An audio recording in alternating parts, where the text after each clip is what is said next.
নমস্কাৰ। আবৃত্তি কৰিবলৈ লোৱা কবিতাৰ শিৰোনাম মা তোলৈ মনত পৰে। মা এটি মধুৰ আবেগ নহয়নে? হেঁপাহেৰে বোলোৱা মাৰ সেই মিঠা হাঁহিটিয়ে শান্তি দিয়ে মোৰ এই সৰু হৃদয়খন। কিমান দিন যে হ'ল মা তোৰ কোলাত শুবলৈ নোপোৱা। বৰ মন যায় তোৰ ওচৰত জিৰাবলৈ। চাকৰিৰ পৰা যেতিয়া ঘৰলৈ বুলি আহোঁ, তোৰ মুখখনিলৈকে মনত পেলাই আহোঁ।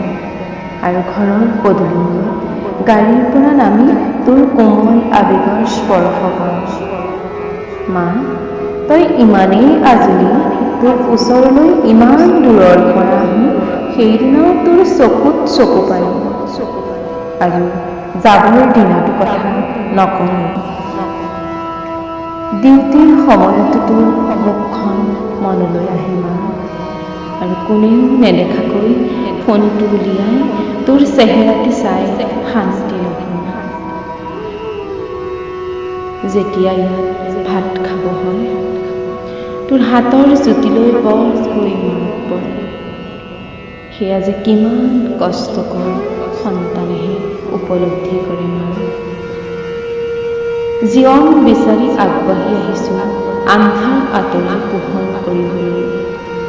তই আছই ন মা, মই ভাগৰি শুই গ'লে মোক জগাবলৈ। তোৰ পৰা দূৰত থাকি আজি মোৰ বাৰে বাৰে চকুলো সৰে। মনত পৰে মোৰ ডাঙৰ ঘৰখনলৈ, মনত পৰে তোৰ ঢৌ উপচা মাতটোলৈ, মনত পৰে বাৰে বাৰে মা।